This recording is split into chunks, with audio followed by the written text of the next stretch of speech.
Class करथुले आज तार part number 3 class करिबा ओके जो पढुथुले कोन खाद्य संपदर उन्नतिकरण नै कि कोन पढुथुले खाद्य संपदर उन्नतिकरण ओके तो पिला माने क्लास करिवा पूर्वरु चैनल को जे माने नुवा आसीच चैनल को सब्सक्राइब करना से माने जल्दी जल्दी चैनल को सब्सक्राइब कर दियो जा फल रे हमें जहां भी अपडेट देबा तार नोटिफिकेशन तोन पाखर जाई पहुंच जिवो ओके पिला माने चलो देरी न करिया हमें स्टार्ट करिवा वर्तमान हम पढिया पशुपालन विषय पढिवा ठीक अछि तमरा उद्भिदर कोन कोन रोग हुए से सब विषय हमें पढिथिले पूर्व क्लास रे तो आज हम देखिबा होची पशुपालन विषय पढिवा एक्चुअली पशुपालन पिला माने काहो कहबा ने देखो वैज्ञानिक पद्धति अवलंबन रे उन्नत खाद्य बासगृह प्रजनन और रोग निराकरण करी पशु संपद रु अधिक उत्पादन करने को पशुपालन बोले कह जाए ठीक अच्छे खाली पशु दी चार रखीदे हो पशुपालन गुड़ाक सब आम पालन करूँ कुकुड़ा पालन है कुकुड़ा छेली जोड़ा सब लाभदायक व्यवसाय गाई है एगुड़ा सब आम पाली था माछ ये सब जिनस आम चाष बास कर तो आकु खाली आम पालीदेले हो जीवनी ताको कौन करिया पड़िबो ना तांको पई उन्नत खाद्य दरकार है खाद्य देले तो से बढ़िबे ना है आ बासगृह तांको पई गुटे स्वतंत्र प्रकार गुटे घर हबा दरकार तांको प्रजनन पई हेल्प करिया दरकार आ रोग निराकरण सबुठु इम्पोर्टेंट होची रोग निराकरण एई जिंस जदि आमे करि परिबा तेबे जाई कि आमे पशु संपद रु अधिक आमे उत्पादन करि परिबा अर्थात लाभ उठै परिबा हैला तो सेउडा को कहा जाय होची पशुपालन बोली कहा जाय जाने हला लिखिछि कोन व्यापक अर्थ रे पशुपालन कहले गो महिष आदि पालन मत्स्य चाष कुकुड़ा पालन महुमाछी पालन इत्यादि को बुझाय अच्छा ए जो पशु रहिले तमर पशु सब कोन सब पशु अछन सब ना किछि जंगली पशु अछंती किछि पुषा अछंती किछि गृहपालित अछंती एई भले भाबे एमाने तीन प्रकार अछन हला तो जंगली पशु को कौन कह जाए ना एमाने मुक्त भाव रहती है एमानकर कौनसी प्रकार बंधन आवश्यकता नहीं बंधन भी तुम रखी पारिबो ना एग्जांपल बाघ बाघ को तुम रखि पारिबो बंधन करी रखि पारिबो चीता बाघ गंडा हरिण ये सब हेले तुमर कौन ना मुक्त भाव में बुलुवा पशु गुड़ी तेणु हमको जंगली पशु बोली कह जाए जंगल में बुलती एमती पूषा पूषा माने जो मानक आम डोमेस्टिक करके रखीचे है एमाने को जंगल रु धरी आनिकी रखा जाए और भल भाव प्रशिक्षण देकी मनुष्य मान को उपयोग करे एग्जांपल हाथी जंगल धरा है सिंपांजी गोरिल्ला चमरी गाई एमाने सब जंगल धरी आनिकी ये कराई तेणु हमको कह जाए पूषा है आ गोटे हूँ गृहपालित जो मैंने घर कार्य जोड़ाक लगा जाए तांको कह जाए गृहपालित मनुष्य मान द्वारा एमाने पालन हुआ यथा कुकुर कुकुर को आम कौन पालुचे घर जगिया घोड़ा जिनस पत्र बहिया गाई क्षीर मेढा सेमती तार जो पशम पाइबापी न कि महिषी तापाखर से क्षीर पाइबापी कुकुड़ा मांस आ अंडा उभय पाइबापी एगुड़ा सब आम व्यवहार करुचे है अच्छा गृहपालित पशुंर गुरुत्व कौन कौन सब करा जाए जेगुड़ा एबे मु कहूली एबे किछि तमर दुग्ध दबा पशु अछंती किछि भार बहिबे किछि किछि पाखरु तंतु चमड़ा ये सब मिलिबो आ किछि पाखरु मांस अंडा मिलिबो जो विषय आमे वर्तमान डिस्कस करथुले सेडा सब दुग्ध दउथिया पशु गुडा तमर के ना गाई महिषी मेंढा छेली एडा सब हेले तमर दुग्ध दउथिया पशु एमते भारवाही पशु के गुडा को बलद घोड़ा गध खच्चर उट हाथी चमरी गाई एडा सब हेले भारवाही पशु जहाँ पाखर सब पशम फसम मिलुची तंतु मिलुची सेडा किए छेली मेंढा गुरु गाई उट मांस अंडा तमर का पाखर मिलुची कुकुड़ा हंस छेली महिषी ए मान पाखर सब मिलुची हैला तो एगुड़ा सब एभला सब भाग करा है ठीक अछि देखिबे आस दुग्ध देउथिबा आ मांस जुगाउथिबा पशु मान को देखि देखो भारत रे महिषी ठारो 53% अधिक दुग्ध उत्पादित हुए हैला आम भारत रे सबुठु अधिक मिले होची महिषी क्षीर टा साधारण टिके मीठा होता है भारतर नेशनल डायरी डेवलपमेंट बोर्ड बा कह जाए एनडीडीबी एक समवाय आंदोलन यार मुख्य संस्था है दुग्ध दउथिया पशु विषय पढ़ा फास्ट जानिया गोटे ब्रीड कौन माने वंश कहले आमे कौन बुझिबा देख समान वंशानुक्रम रहिबो शरीर आकृति आकार और गठन रे जदि सामंजस्य रहिला गोटे जातिर प्राणी गोष्ठी को गोटे वंश बोली कहबा हला ये होची एई वंशर से होची सेई वंशर ए जा हो ए वंश को आमे साधारणतः केते भाग कर देले तीन भाग रे गोटे होची भारतीय जाति गोटे विदेशी जाति और गोटे उन्नत जाति हला ताले वंश होची केते प्रकार रो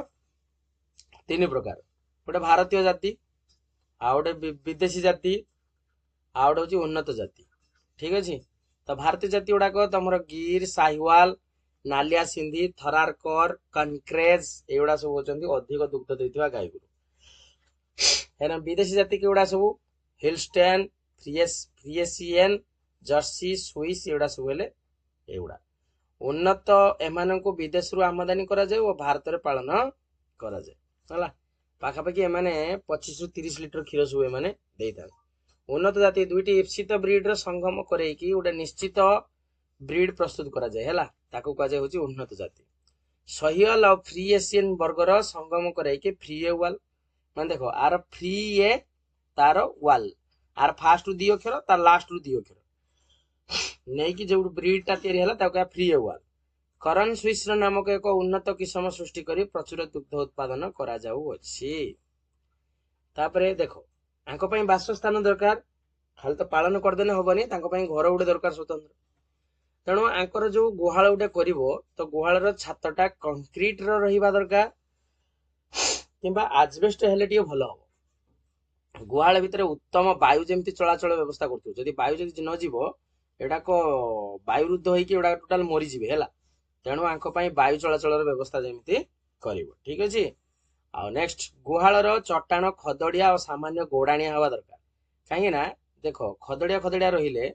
जतले धर से धर झाड़ा गले परिस्रा गले तो से जो मूतटा बा कोनोसी जो वर्ज्य अंशटा जतले बही आसीबो तो बही आसले जे धर जीव सेठी माने जदि प्लेन हेतिबो तबे पड़िबार संभावना अछि नहीं खदड़िया खदड़िया कले जिंसटा किछि असुविधा नाही बा सेमाने भी निजे आक्रांत होवार भी संभावना अछि हला तेणु खदड़िया और गोड़ाणिया करदेले सेगुड़ा सब बहीजिब एमती है फल घर चट्टाण को परिष्कार करने को सुविधा हुए वो गुहाल सुखिला है ये गला तुम कौन तर बासस्थान ए खाद्य दबा केमी गो खाद्य हाँ आमर थिला कि बासस्थान खाद्य आउ उन्नत प्रजनन यही सब जिनस करदेले आमर ताधर भल इनकम हबो है तो गो खाद्य साधारणतः तुम दी प्रकार मिले गोटे हूँ जीवन धारण खाद्य आउ गोटे उत्पादक खाद्य जीवन धारण खाद्य जहाँ गोरु गाई शरीर गठन निमंते दरकार जीवन धारण खाद्य उत्पादक खाद्य जहाँ गाई गुरु महिषी दुग्ध उत्पादन वृद्धि करुवा बलद आदि पशु मान अधिक कर शक्ति जोगाई था यह दुई प्रकार गोटे हूँ तंतु बहुल गो खाद्य आउ गोटे हूँ दाना जातीय तंतु बहुल माने तुम जो घास फास जेगुड़ाक है घास जातीय जेगुड़ाक सेगुड़ा हेले तुमर कौन तंतु बहुल गोखाद्य कंचा घास डाल पत्र नड़ा पाल एड़ा सब हेले तुमर तंतु जातीय गोखाद्य सेमती दाना जातीय गोखाद्य यथा खाद्य शस्य तेल पीड़िया बीरी कुलथ एड़ा सब जो आनिक दौच जो खाद्य गुड़ाक है भूसी जेगुड़ा कह तुम भूसी है तो सेगुड़ाक हेले एगुड़ा सब दाना जातीय खाद्य अच्छा शरीर अच्छी माने रोग अच्छी नहीं कि तेणु प्रत्येक से जीव अच्छी माने रोग अच्छी है से मनीष हो कि पशु पक्षी हो कि जी उद्भिद हो जी भी हो समस्त को रोगटा हुए तो देखा आस रोग विषय देख आम जाना के गोटे गुरुटे एक्चुअली रोगाक्रांत हो देख साधारणतः मन रख गोटे सुस्थ गाई गुरु जो गुड़ाक थुमणीटा साधारणतः उदाड़िया होगी रही है मन रख जे सुस्थ गुरु ता थुमणीटा किस उदाड़िया होगी किंतु जे रोगाग्रस्त तो सेमानक थुमणीटा सुखिला रहिबो आ खाद्य खाइबा तांकर कमी जीव हला से खाद्य खाई परिया नहीं तुमको देखुन तुम जो ज्वर फर होउजी तुम खाद्य खाइबा पई बसुछ कि खाद्य खाइते बसुना हो माने तुमको गोटे अबाग्या लगुची न कि तो से भाया बाह्य और अंतःपरिजीवी द्वारा अनेक रोगर शिकार एमाने होइतांती चर्म रोग होता बेले अंतःपरजीवी द्वारा प्लीहा ज्वर है आंथ्राक्स निमोनिया फाटुआ आदि अनेक रोग सब देखा जाए सेमती आसे देखिए दुग्धजात पदार्थ जोड़ाक कौन कौन कहुए दुग्धजात पदार्थ केगुड़ा सब ना प्राणी मान ठारू मिलुवा दुग्ध को पूर्ण क्रीम युक्त दुग्ध बोली कहुए जोड़ाक प्राणी मान पाखु जो दुग्धटा मिलूची ताको पूरा पूर्ण क्रीम युक्त दुग्ध पूर्ण क्रीम युक्त दुग्ध है जिते बेले क्रीम को अलग कर दिया जाए से जो अवशिष्ट दुग्ध रहा कहुए टोनुड दुग्ध बोली कहुए मन रख क्रीम को जो अलग करदे से जो दुग्ध कौन कहुए क्रीम युक्त सॉरी टोनुड दुग्ध बोली कहुए दुग्धर स्नेह सार अंश न थाए सर विहीन दुग्ध बोली कहुए सेमती क्रीम ये दुग्ध को मंथन कर मिले मंथन कलापर ये दुग्ध मिलता है स्नेह सार अंश ऊपर पलि आसे जो लहुणी जो जेटा कौच यहाँ तरल अंश निष्कासन करने अलग करा जाए दही अलग हो तुम तार जो येटा अलग हो नहीं कि ए 10 रु 70% स्नेह सार रही के प्रतिशत 10 रु 70% स्नेह सार रही देखिए दही बीजाणु मान प्रतिक्रिया जो दुग्ध कौन परिणत हुए ना दही परिणत हुए तुम जो लैक्टोबासिलस नामक गोटे बीजाणु अच्छी से लैक्टोबासिलस नामक बीजाणु द्वारा कौन होता है ना हूँ दुग्धटा दही परिणत हुए तापर घोल दही दही रु लहुणी काट सारा पर जो बाकी तरल पदार्थ रहा कह कौन घोल दही बोले कहवा ठीक है घी लहुणी को गरम कले जलीय अंश बाष्पीभूत हो जाए वो 100% जो स्नेह सारटा रहीगला ताके कहवा घी है बुझेला तो ये से देखिए घनीभूत दुग्ध चीनी मिसाई बा न मिसाई दुग्ध को पानी अंश को अलग करी अधिक सांद्र करा जाए एथिरे 31% कठिन दुग्ध सहित 9% स्नेह सार दुग्ध रोचे गुंड दुग्ध यहाँ दुग्धर गुंड अवस्था माने तुम जो यहाँ जो कौच कौन नाटा कौन जो अमूल बोली कौच है ये हूँ से जिनसा छेना दुग्ध पुष्टिसार बा केजिन सहित स्नेह सार और जल बसीगले छेना हो जाए है छेना हो तुम मुंडा मुंडा नगेने एटा तुम छेना है खुआ जलीय अंश बाष्पीभूत कर 70-75 अंश कमे आले शुष्क दुग्ध उत्पादन प्रस्तुति करा जाए तापर गोबर गोबर को मुख्यतः तुम घसी तैयारी करिवारे इंधन भाव में है व्यवहार करा जाए भारतर मुख्यतः गाँ मानक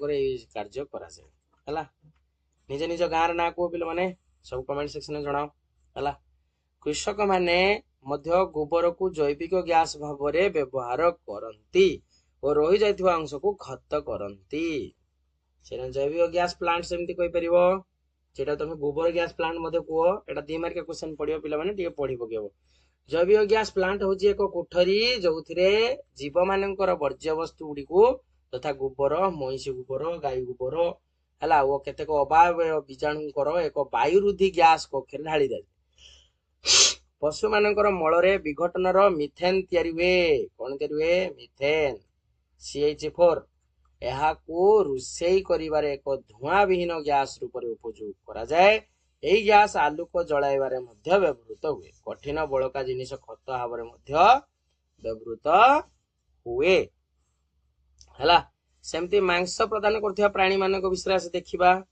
है मांस उद्देश्य जो मानक पालन करा जाए देख पे मैंने मांस उद्देश्य तुम मेढा घुषुरी है एड़ा सब पालन करा जाए है मनीष मान द्वारा पालन कराउथिया द्वितीय बृहत्तम प्रजाति हूँ मेढा यह पशम मांस दुग्ध और चमड़ा जोगाऊ थाए से मलरू भल खत प्रस्तुत हुए एमती घुषुरी भारतर घुषुरी पालन विशेष भाव में आवृत होबार लगी आम देशर सर्वमोट मांस उत्पादन में घुषुरी मात्र 5% जोगाउछि है घुषुरी चर्म चर्बी लोम यथाक्रमे चमड़ा शिल्प साबुन तेल झाड़नी हिसाब से व्यवहार हुए घुषुरी खतर जबक्षारजान फस्फरस और पोटासियम रोचे माने NPK तमर रोचे ना कि अच्छा तो पे मैंने आज ये था कुकुड़ा पालन विषय में नेक्स्ट क्लास जाना है चैनल को जो मैंने नुआ आस चैनल को शेयर सब्सक्राइब कर जहाँफल वीडियो समस्त जमी पहुंच पार ओके पे मैंने तो गुड बाय है।